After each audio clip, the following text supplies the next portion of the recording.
से चाइना के एक बैलेंसिंग पार्टनर के तौर पर भारत को देखता है और स्ट्रैटेजिक पार्टनर के तौर पर भी भारत को अहमियत ज़रूर जर्मनी ने दी है। और ये तस्वीरें बताती हैं कि किस तरह से दोनों देश और मजबूत तरीके से एक दूसरे के और करीब आना चाहते हैं और वैश्विक मुद्दों पर एक सहमति, एक साझी सहमति प्रदर्शित करने का एक साझा प्रयास।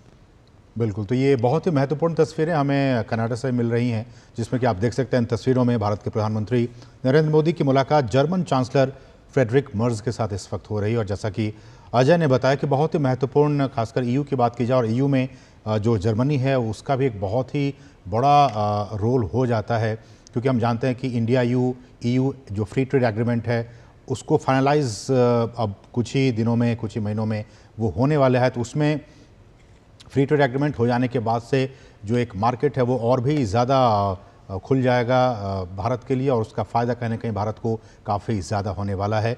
ऐसे में डॉक्टर संदीप त्रिपाठी, मैं आपके पास आना चाहूँगा और इन तस्वीरों पे आपकी प्रतिक्रिया चाहूँगा कि जब जर्मन चांसलर से पीएम मोदी की मुलाकात हो रही है, आने वाले दिनों में ईयू एफटीए एक पॉइंट, दूसरा भारत और जर्मनी के जो बायलैटरल रिलेशंस हैं वो, इन तमाम चीज़ों को मद्देनज़र रखते हुए ये मुलाकात कितनी महत्वपूर्ण हो जाती है?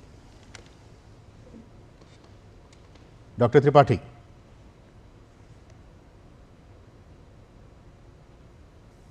डॉक्टर त्रिपाठी, आप हमारे साथ बने हुए हैं? जी जी, मेरी आवाज आ रही? जी जी।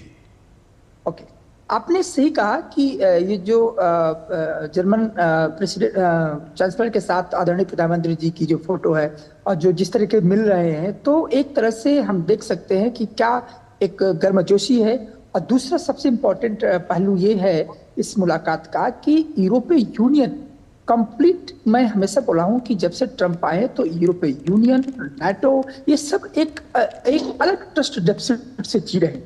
और जिस प्रकार से रशिया को जब सैंक्शन लगा था तो रशिया ने कहा मैं एशिया की तरफ देखूंगा, और एशिया में किसको देखूंगा? भारत को। तो ये उसी तरीके से जब ट्रंप आते हैं और ट्रंप ने कहा मुझे डब्ल्यूटीओ से मतलब नहीं, ना तो मुझे ईयू से मतलब, ना तो नाटो से मतलब, मैं इस तरीके के मल्टीलेटरल ऑर्गेनाइजेशंस और ग्लोबल गवर्नेंस जैसे कंसेप्ट पर विश्वास नहीं करता। मेरे लिए प्रोटेक्शनिज्म इंपॉर्टेंट है। तब ईयू के कंट्री को लगा अचानक एक सेटबैक था, क्योंकि ईयू अपने आप पिछले 70 सालों से अमेरिका को अपना एक तरह से गार्जियन मानते रहे। सडनली जो सेटबैक लगा ईयू को, तो उनको लगा कि अब हमारे पास ऐसा एक तरह से वो शैडो से बाहर भी निकले, क्योंकि उनको एक आज़ादी मिली एक नए पार्टनर खोजने की और अपने रिलेशंस को री एनर्जाइज करने के लिए। और ये जो मुलाकात है, मुझे लगता है ये मुलाकात उसी कड़ी का एक अहम हिस्सा, जैसे कि अभी आपने बताया था कनाडा में, कि कनाडा भी एक तलाश में था कि भारत को नजरअंदाज